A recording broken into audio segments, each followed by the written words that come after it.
Hello, good morning. Okay, so today we're going to be covering our first.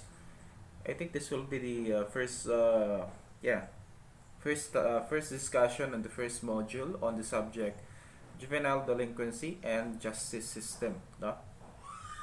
So we have your notes. I given you already the notes na gagamitin natin. By the way, I'm using the book of Dr. Oscar Gatchalian Soriano. Okay, as a reference for the discussion that we will be having in this subject matter. Although I'm also using the book of Jester Eduardo, Dr. Jester Eduardo, no, as an additional reference. So if you have a copy of those books, no, you may use those as your reference for our discussion on the subject matter. Okay, so without further ado, let us jump into our topics for today. Now we have here at least one, 2, 3, 4, 5, and 6. Yes, now 6 topic that we will be covering in this first discussion. And I'll be keeping this short. No, we have the module naman as your reference in case there are things that I was not able to, I will not be able to discuss.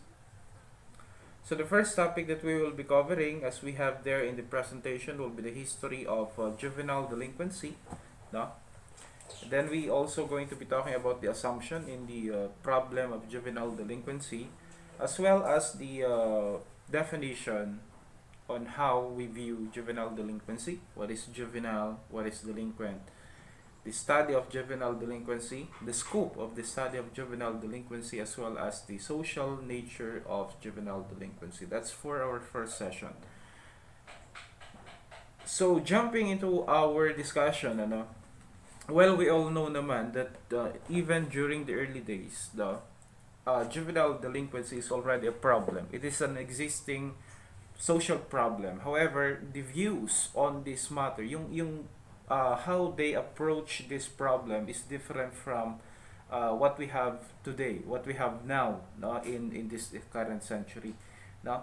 Dati, juveniles are treated the same as adult. No? So when it comes to criminal responsibility, when it comes to punishment, no, and when it comes to litigation, kung paano litisin yung mga crime na kinocommit ng mga juveniles, they are actually the same as to the adult. Wala yung benefit na meron tayo ngayon na, like, for example, if you are a juvenile, you will be treated differently, no? Unlike if we're going to compare that before, mas harsh ang kanilang treatment kasi nga they're being treated as adult, no?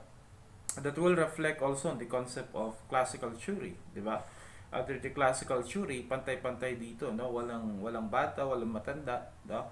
Basta nag-commit ka ng crime, whatever is provided for that specific crime, that will be applied to you regardless of your age. So that's just a background of that, no? For punishment, no? Well, if we're going to look into a classical perspective, no, kung tignan natin to based sa history natin on the development of how we deal with criminality, no, then we can assure that during this time, early 19th century, or even, during the 19th century, the governing school that, that deals with criminality is definitely classical. No, classical pa lang yan.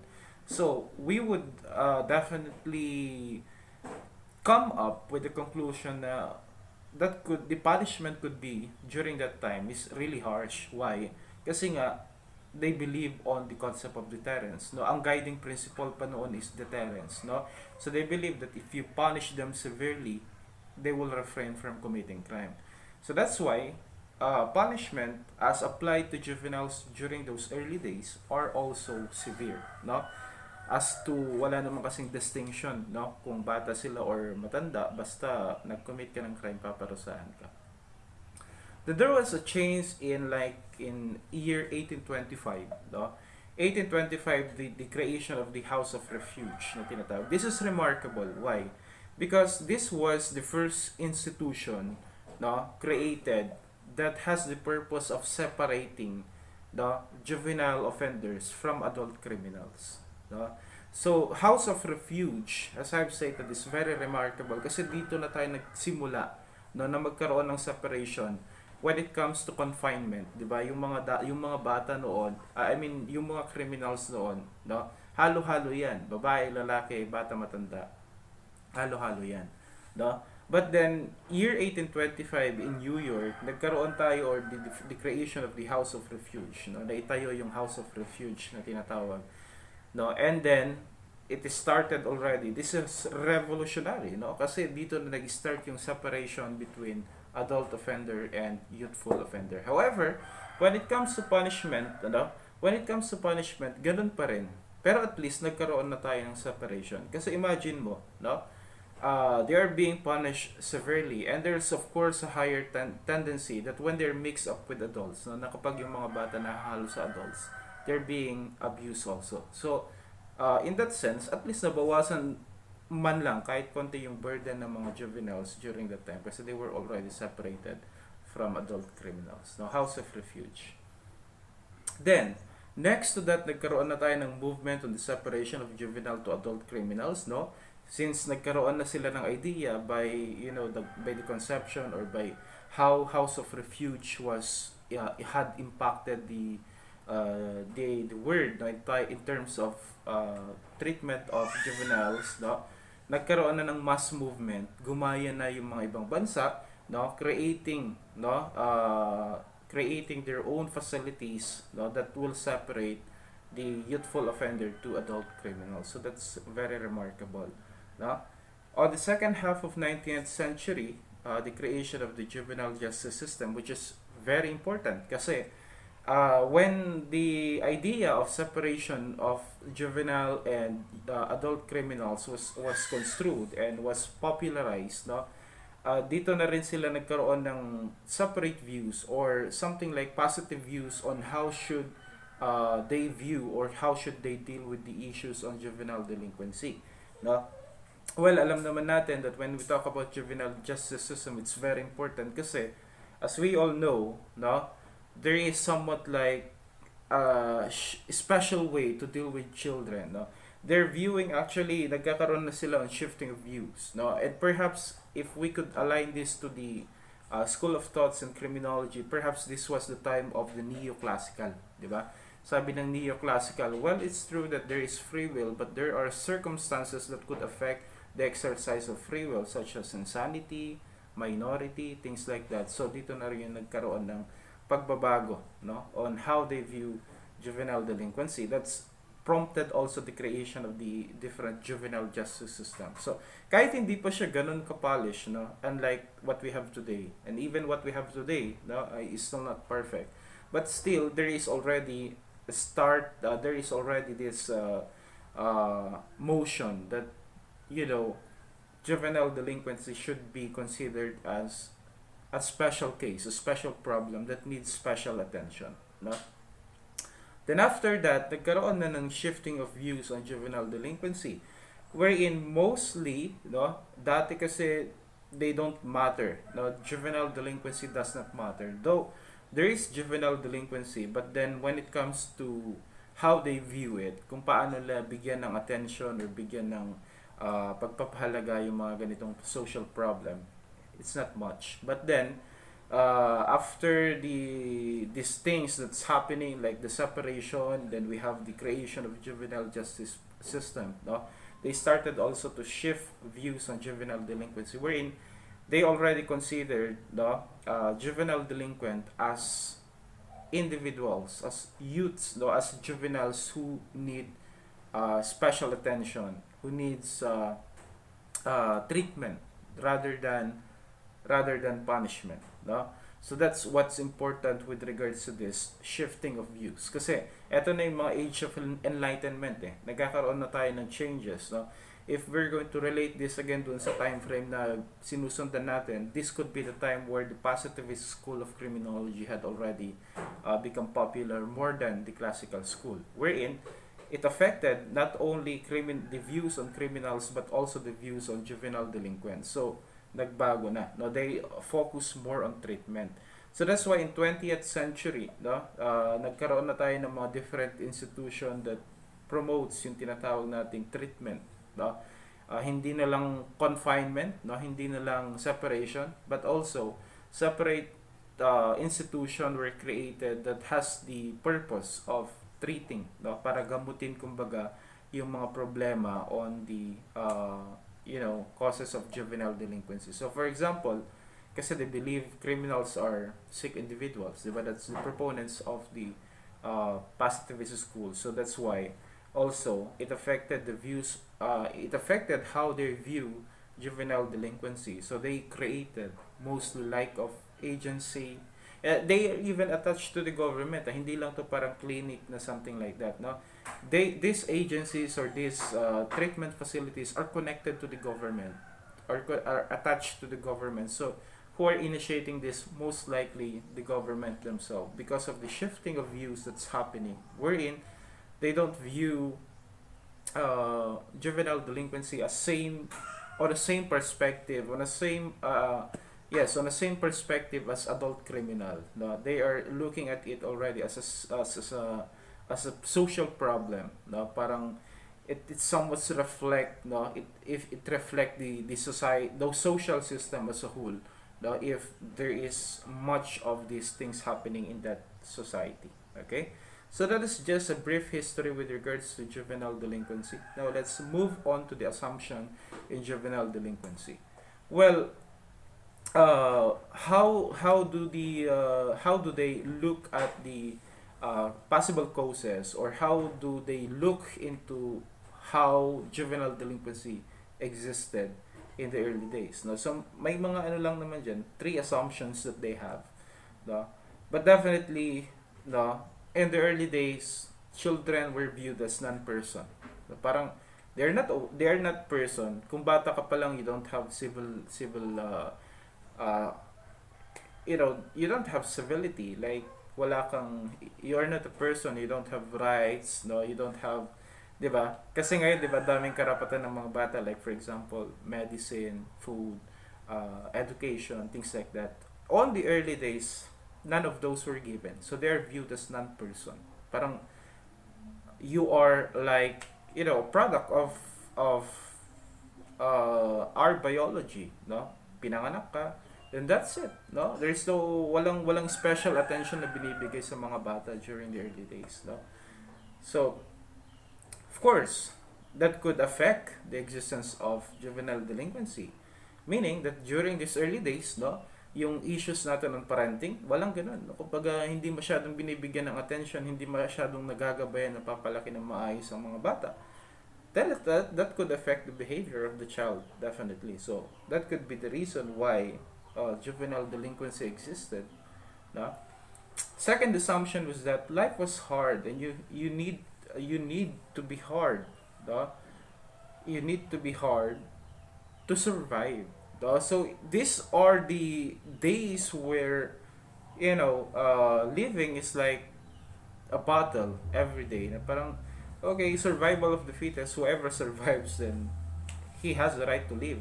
Yun yung conception. So, if you need to steal, no, kung kailangan mo magnakaw ng pagkain, you need to, no? That's the rule. Survival of the fittest. So, those individuals, yung mga batang pinanganak during these early days, so definitely does not matter to them. No? Of course, it is viewed that ang pagnanakaw is masama, something like that, but you need to do that. They are somewhat justifying the concept of like stealing, no, and whatever crime, na petty crime na pwede nilang makommit, property crime, things like that, because that's the rule of the society. I mean, if you need to survive, kailangan mong gawin ito, no? So like, this is like a Spartan way of pagpapalaki ng mga anak, diba? But if you know the concept of Spartan, wherein their children are thrown into isolated area, no, at kapag nakasurvive sila at a specific day, then they have the right to live, things like that, no. So interestingly, now the society seems to do that also with regards to children. Okay, so parang pag pinanganak ka na ng parent mo, so if you are tough enough already to survive, then you will survive. If you can't, no, if you cannot, then definitely you will die. So that's the rule, no. Kumbaga, this promotes the criminal behavior. or juvenile or delinquent behavior among juveniles during the early days. Then we have also infant and child mortality were high.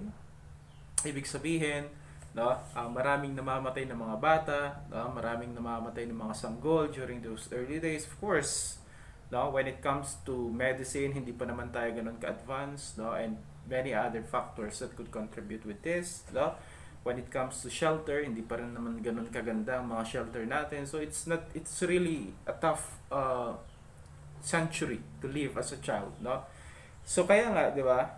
With this concept, no, parents tend to not develop emotional attachment to their children because of that, no?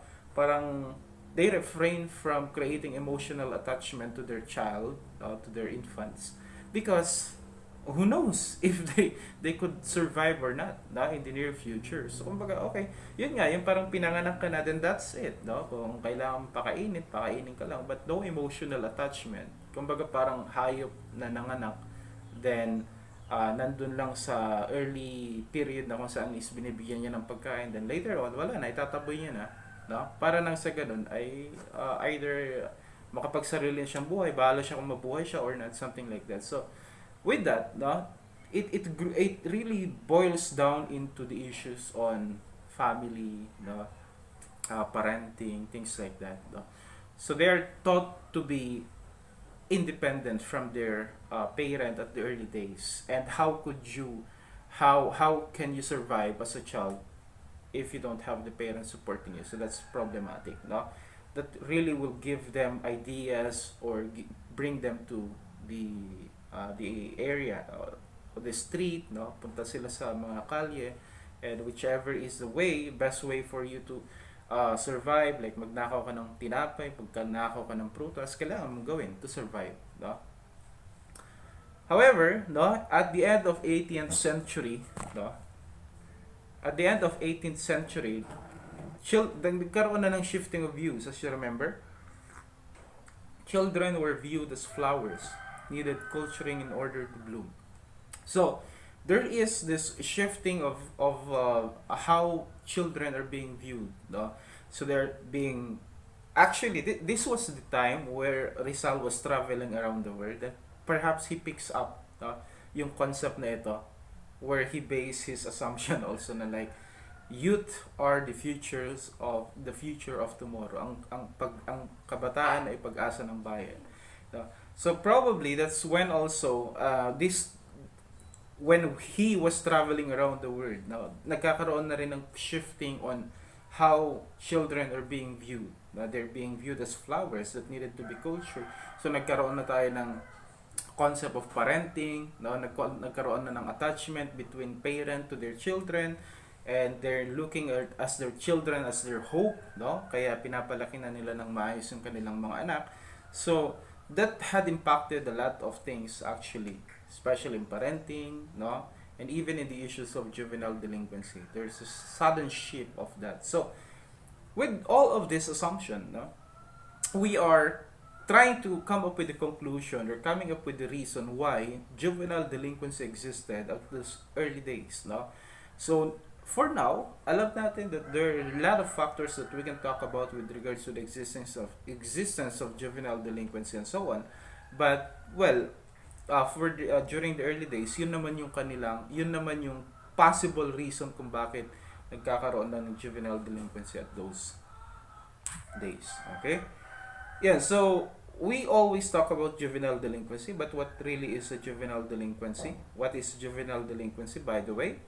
In simplest term, juvenile delinquency refers to criminal acts performed by juveniles. So it could be simple disrespect to the parent, which is definitely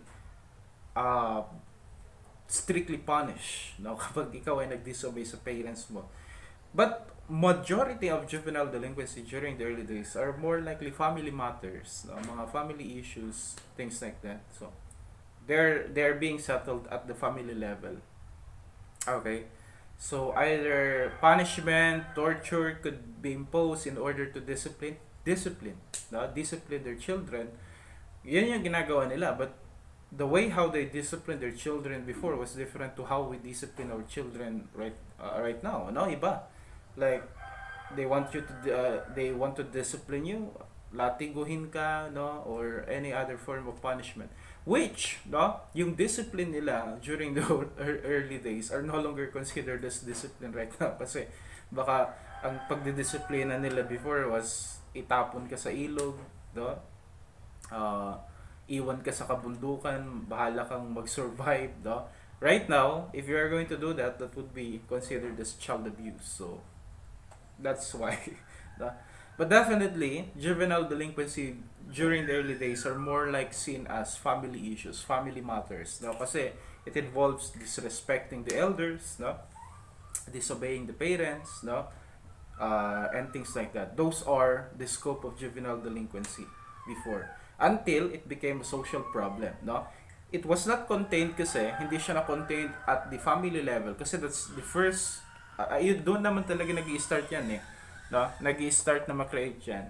Inside the family, if unsuccessful si family because either they don't have any idea on how to deal with the problem, juvenile delinquency, nag-break out siya sa labas. So, it went social. Na naging social problem na siya. So, kumbaga, kung hindi naging successful si parent na disiplinahin yung kanyang anak at early days na kung saan nagpapakita na siya ng mga delinquent acts doon sa loob ng kanilang bahay, na when he goes out to school or to the public, no, to the society, then that's the time that it became social. And this is not like the case of one family but rather several families. So nagsama-sama itong mga to, they develop their own subcultures, which apparently the reason why we have juvenile delinquency right now. No? Who is a delinquent? Well, a juvenile delinquent is one who repeatedly commits crime. No? So that's how we define it. No? But basically, if we're going to look into the old way on how they pertain to those, yeah, they are viewed as criminal during the early days, but since right now we have the juvenile justice system, we labeled or we define them differently. No? We treat them differently. No? Iba yung treatment natin sa kanila as we treated adult criminal offenders. So we have a separate way on dealing with them. But basically, no, with regards to juvenile delinquent, sabi nga natin, a juvenile who repeatedly commits crime. So not necessarily crime, ano? If we're going to look at the bigger scope of juvenile delinquency, it's not necessarily crime na pagnanakaw, pagpatay, na panggagahasa, things like that. Simple disobedience to parent can be considered as juvenile delinquency, and therefore a child who disobey his or her parent can be considered as a delinquent person or delinquent juvenile. Okay? Who is a juvenile? Well, in our law, it refers to a person under the legal age of majority. No, that's how we define it. No, so a juvenile, no, ano ba yung age of majority natin? That's 18 and above. So if you're below 18, then you are a juvenile. No, you are a juvenile. And I think what's important with regards to this is that what's the relevance of classifying the members of the society from adult adult to juvenile. You're an adult, you're a juvenile, things like that. Now, with regards to how the different matters are being provided, like for example, social services, no, entering into contract, entering into marriage, no. Kumbaga, our system or our society determines who has the ability to exercise, to exercise control on his behavior already. So pag ikaw ay juvenile, parang ang sinasabi diyan is, 'di ba? Parang bata ka pa, hindi ka pa pwedeng pumasok, hindi ka pa pwedeng magpakasal, hindi ka pa pwedeng magtayo ng sarili mong negosyo, no? Kasi kumbaga kulang pa yung maturity mo, no? Kulang pa yung kaalaman mo. You need to stay somewhere else, no, under the supervision of somebody else, under your parents, things like that. So they're denying juveniles as actually this is a bigger problem. They're denying juveniles equal treatment. Equal treatment. No? Kasi, let's say for example, you want to uh, create your own business, di ba? Parang gusto ko nang magtayo ng sarili kong business. Ang problema, though I have the idea already, but then I am a 15-year-old, maybe I'm a 15-year-old, no? Bata pa ako. So, can you go to the bank, no, and ask for a loan, no? Mag-loan ka para may pangpondo ka sa business na iniisip mo. No, you cannot kasi you are still a juvenile. So, what our system is telling is that you are not yet capable, no? And that's the reason why actually there is the existence of the so-called juvenile subculture, no? Kasi what our society do not understand is that we are very diverse, no? I could be 10-year-old but I can think like a 30-year-old adult, no? Pwedeng ganun, no? Pwedeng bata ako sa edad, no? Sa mukha and things like that. But the way how my brain function could be different. Like it could be equivalent to a 30-year-old adult, things like that. So that is that means that I could make a decision in the capacity of adult. Parang ganun. But the society generalize everything kasi parang no. Even if you think like adult, no, you're still a juvenile, so you are not yet entitled of these rights. Parang ganun. And this is the very reason kung bakit nagkakaroon tayo ng delinquent subculture. No? Malay mo, yung isang bata na ayaw mag-aral is because he's bored of what he's learning inside the school and he needs something advanced. No? And because of the boredom, no, dahil naboboring siya, nag-drop out, tumigil. No? So, he could be advanced for his years but he's being treated as the same manner as majority is being treated. So that's why nagkakaroon tayo ng delinquent subculture. And this delinquent subculture could be the start of the existence of juvenile delinquency. Yeah, so I think our society should understand that better. That there are those individuals that really does not fit to just a certain category. No? Ang sistema kasi natin is that we are categorized from birth. Now, pagkapanganak pa lang, you're being categorized already. So, if you watch that movie Divergence, no, parang ganun yung concept na our society is not yet ready, no, to accept that there are some divergence to the category that we have, no, we have set, no, and if no that person who can be considered as divergent, no, kumbaga kakaiba siya doon sa category na meron tayong available, we don't know how to treat them and they end up becoming violator of the standards that we set. That's it. So what is a delinquency? Ayan. So delinquency refers to the misconduct of the juveniles. The scope of the study of juvenile delinquency. Now, what are the scope? Ano yung mga pag-aaralan natin dito sa subject matter na to? Well, simply we have just 1, 2, 3, 4 scope or 4 major problem that we need to talk about under this subject. Siyempre, pag-aaralan natin yung the nature of the problem or the nature of juvenile delinquency, how juvenile delinquency existed. Well, basically, we discussed that already in the history. Causes of the problem or the causes of juvenile delinquency.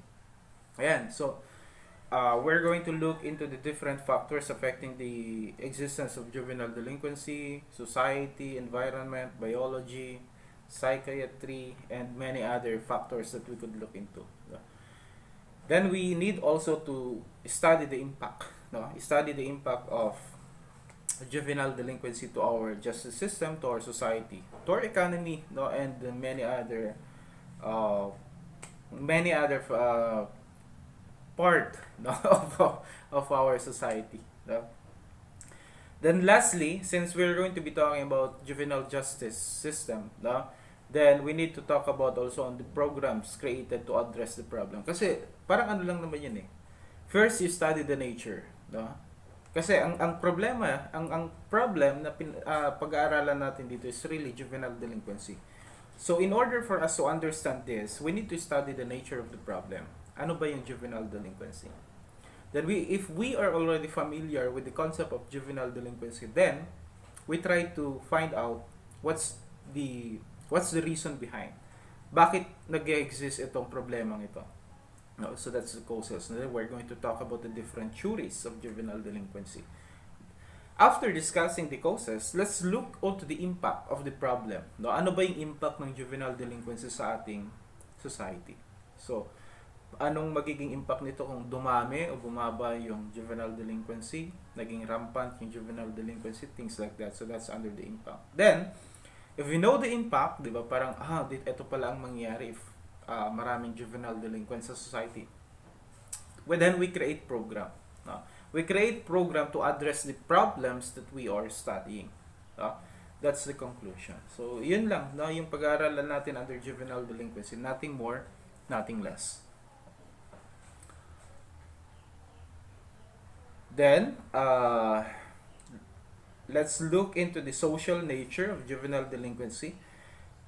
This somewhat advanced na dun sa topic natin. Under the social nature, me myself believe that juvenile delinquency is really a social problem. Before we could attribute like biology, psychiatry to this problem, I think we should look at it in a social phenomenon. We should look at it as a social problem. No? Kasi, juvenile delinquency talagang reflects on what type of society are we living in. If there are a lot of juvenile delinquents, then perhaps there's a need really to look into how our society is being run. Pag halimbawa nandun ka sa lugar na maraming talamak ang droga, talamak ang sugalan, things like that, that would probably give birth to a lot of juvenile delinquent. Yun. Kasi, we could not blame the child for this matter. Like for example, ang bata pasaway. You could not blame him. Hindi mo siya pwedeng i-blame kasi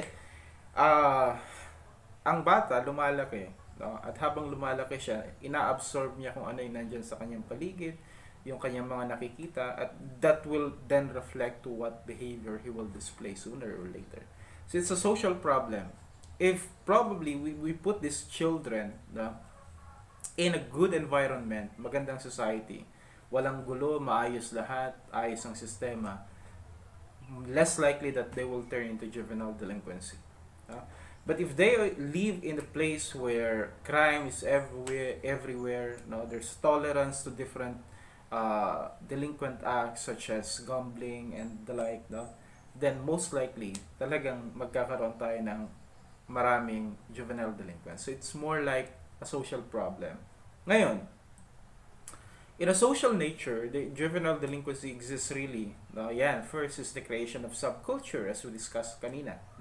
Education could be a factor kasi syempre this is a social system. Education, how juvenile delinquency is being affected by education. Family is very important also. The cultures, peers, and all of this are under the scope of the society, the social system that we have. So if we're going to look at juvenile delinquency as a problem, as a social problem, then we should really look into these matters like education, family, peer, cultures, etc. Lahat ng nag-exist dito sa ating society. Before, you could look at it parang genetic, psychiatric, yung mga ganun bagay. We should look at it first as a social problem. Kasi me myself believe that this is a social problem. Our law are useless. Like, pataasin mo, pababain mo yung age of criminal responsibility. It doesn't matter.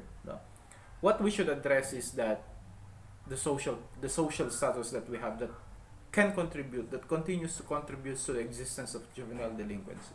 It's a social problem. As long as criminals are there, hanggat talamak ang criminality sa isang area, the juvenile delinquency will also continue to exist. Now, the concept of juvenile delinquency, we have tatlo lang naman. What does this mean? How did we evolve into what we have right now in terms of how we deal with juvenile delinquency? During the early days, alam naman natin, very harsh ang treatment, very harsh ang punishment, etc. So, then later on, they come to develop, di ba yung sabi natin that children are like a flowers that need to be nurtured to bloom, no? Parang kailangan mong alagaan.